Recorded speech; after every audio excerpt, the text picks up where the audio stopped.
नमस्कार दोस्तों, welcome to consult Avenue. आप सबका स्वागत है हमारी स्टॉक मार्केट की टेक्निकल एनालिसिस सीरीज़ के एपिसोड 3 में। आशा करते हैं आपको हमारी पिछली 2 एपिसोड्स पसंद आए होंगे और उन्हें देखकर आप स्टॉक मार्केट को बेहतर अंडरस्टैंड करने लगे होंगे और ट्रेड भी उस माइंडसेट से करने के लिए तैयार हो रहे होंगे। तो आइए आज एपिसोड 3 में बात करते हैं अपने बाकी टॉपिक्स के लिए और इस टेक्निकल एनालिसिस की सीरीज़ में एक कदम आगे बढ़ाते हैं। तो देखिए, ये सबसे पहले जो टेक्निकल एनालिसिस की सीरीज़ में हम आगे पढ़ना शुरू करें उससे पहले ये आप सबके मन में बहुत ही जिज्ञासा होगी कि ये चार्ट्स वगैरह देखे कहाँ से जाते हैं। मैंने लास्ट टाइम आपको बताया था कि चार्ट्स किस तरह से बनते हैं, बट मैं आज इस एपिसोड में आपको ये बताना चाहूँगा कि आप चार्ट कहाँ कहाँ से देख सकते हैं। तो देखिए, बहुत सारे फ्री और पेड सॉफ्टवेयर मार्केट में अवेलेबल हैं। तो मैंने इसमें से कुछ सॉफ्टवेयर लिस्ट करे हैं जो कि काफ़ी फेमस हैं और बहुत ही अच्छे रिजल्ट्स देते हैं, जिसमें कि जैसे फ्री वेबसाइट मैंने 3 लिस्ट करी हैं, chartinginvesting.com और tradingview.com। इसके साथ पेड सॉफ्टवेयर भी होते हैं जो ब्रोकर्स के अकाउंट्स के साथ मिलते हैं। जैसे अपस्टॉक्स, ज़ेरोधा में आप अकाउंट खोलते हैं तो आपको उसके साथ कॉम्प्लीमेंट्री ट्रेडिंग सॉफ्टवेयर भी मिलते हैं। उसके अलावा कुछ सॉफ्टवेयर्स हैं फैल्कन, इन्वेस्टोपीडिया टाइप। तो ये जो ओनली स्टार्टिंग सॉफ्टवेयर्स हैं ये भी आपको लेने की आवश्यकता नहीं है। ये उन लोगों के लिए होते हैं जो बहुत ही ज़्यादा इसमें एक्सपर्ट लेवल की नॉलेज गेन कर चुके होते हैं और जिनको एल्गो ट्रेडिंग वगैरह की ज़रूरत होती है। आपके लिए और मेरे लिए हम पहले फ्रीवेयर से स्टार्ट करते हैं और जब हमारा हाथ सेट हो जाएगा तो हम इसमें कोई पेड सॉफ्टवेयर पे हमें जाने की आवश्यकता है, अदरवाइज़ नहीं है। तो आइए अब चलते हैं अगले टॉपिक पे। लास्ट एपिसोड में हमने डिस्कस किया था कि डाउन ट्रेंड और अप ट्रेंड क्या होता है। डाउन ट्रेंड कैसे आइडेंटिफाई करें ये भी मैंने आपको बताया था, और अप ट्रेंड कैसे आइडेंटिफाई करें ये इस पर भी हमने बात की थी। लेकिन एक शेयर की लाइफ साइकिल में ऐसे बहुत सारे क्षण या बहुत सारा टाइम आता है जब ना कि वो अप ट्रेंड में होता है ना कि डाउन ट्रेंड में होता है। उस पीरियड को बोलते हैं रेंज ट्रेंड। उस समय वो एक रेंज में होता है, मीन्स वो अपना एक प्राइस बैंड बना लेता है और उसी बैंड के बीच में अप डाउन करता रहता है। उसका कोई डिसाइसिव डायरेक्शन या मूव नहीं होता। जैसे कि एग्जांपल के तौर पे मैंने ये चार्ट आपके साथ स्क्रीन पे डाला हुआ है। तो जैसा कि आप देख सकते हैं कि इसमें इस शेयर ने ये अपना एक प्राइस बैंड बना लिया है और ये काफ़ी टाइम से इसके बीच में ही ट्रेड कर रहा है। तो इस समय ना आपको इसमें लोअर पीक्स दिखेंगे ना आपको हायर लोज दिखेंगे, बट आपको ये साइमल्टेनियसली हाई लोज दिखेंगे और इसी प्राइस बैंड में ये शेयर हमेशा दिखेगा। तो जब भी कोई एक पर्टिकुलर प्राइस बैंड में शेयर ट्रेड करे तो मतलब वो एक रेंज में ट्रेड कर रहा है। अब रेंज की इंपॉर्टेंस क्या है? रेंज को हम ऐसे समझ सकते हैं कि ये एक आने वाले तूफान, चाहे अच्छा चाहे बुरे, से पहले की खामोशी है। जब भी रेंज का ब्रेकडाउन या ब्रेकआउट आएगा तो वो जितनी लंबी रेंज होगी उसका इम्पैक्ट भी उतना ही बड़ा होगा। इस बातों से आपके मन में एक सवाल आया होगा कि ब्रेकआउट और ब्रेकडाउन क्या होता है।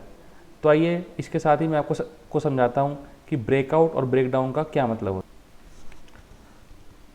तो आइए बात करते हैं ब्रेकआउट एंड ब्रेकडाउन की। तो जैसा कि अभी हम बात कर रहे थे, जब भी कोई शेयर एक रेंज में ट्रेड कर रहा होता है, मतलब वो अपनी सर्टेन प्राइस बैंड या प्राइस रेंज बना लेता है और उसके बाद वो उस प्राइस रेंज को तोड़ता है, तो हम उस चीज़ को ब्रेकआउट या ब्रेकडाउन का नाम देते हैं। अगर वो उस प्राइस रेंज को ऊपर की तरफ तोड़ता है तो वो ब्रेकआउट कहलाया जाता है, और अगर वो उसी प्राइस रेंज को नीचे की तरफ तोड़ता है तो उसको ब्रेकडाउन कहा जाता है।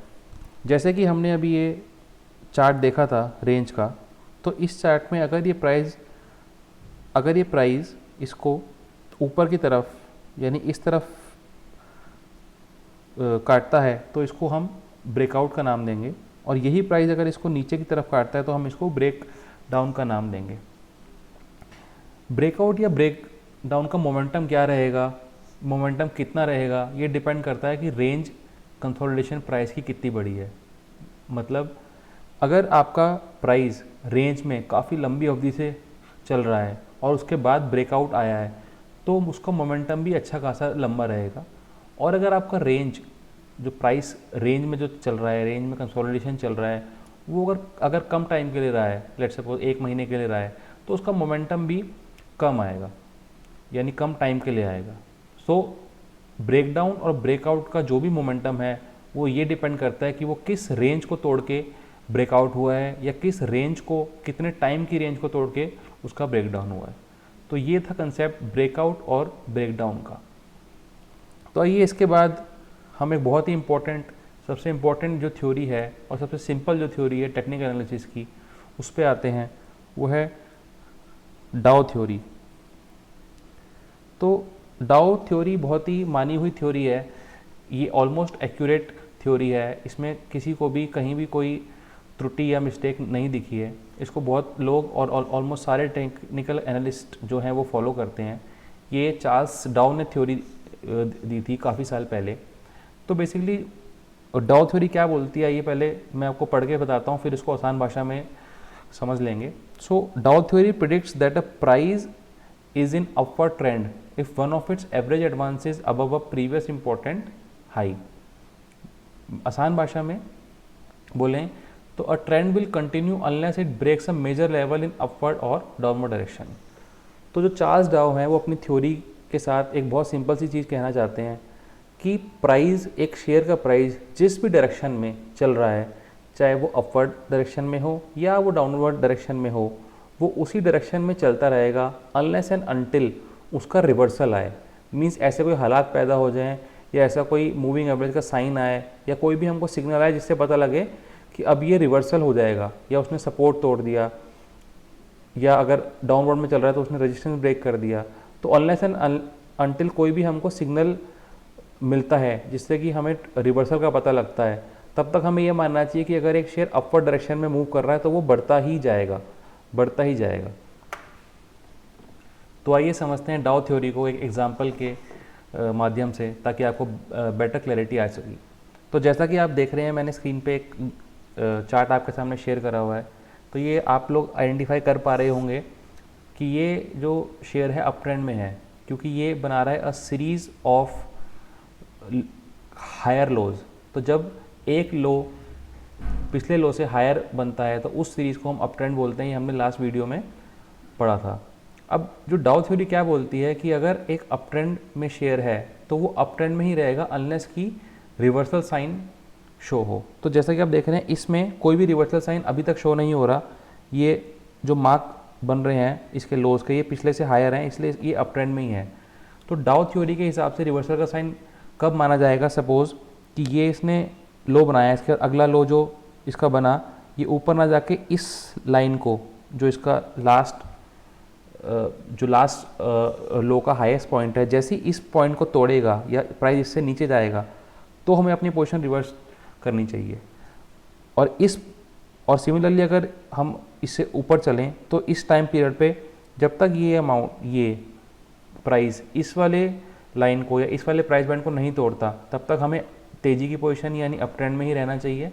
और जैसे ही वो इस पोजीशन को तोड़ देता है, यानी कि प्राइस इससे नीचे फॉल करता है, तो ये एक रिवर्सल का साइन है और इसलिए हमको अपनी पोजीशन रिवर्स करने की ज़रूरी है। तो देखिए, डाउ थ्योरी कितनी सिंपल लैंग्वेज में एक बहुत ही महत्वपूर्ण बात बोलती है कि हमें किस तरह से अपना जो होल्डिंग है या इन्वेस्टमेंट जो हम करते हैं, जो लोग स्पेसिफिकली इन्वेस्टमेंट करना चाहते हैं, उनके लिए थ्योरी बहुत कारगर है कि अगर आप एक शेयर में इन्वेस्टेड रहते हैं तो आप उसका शॉर्ट टर्म चीज़ मत देखिए, आप उसमें इन्वेस्टेड रहिए जब तक कि आपको कोई रिवर्सल साइन नहीं दिखता चार्ट पे। अगर एक शेयर तेज़ी में है तो वो तेज़ी में ही रहेगा, छोटा मोटा ऊपर नीचे देखिए होता रहता है।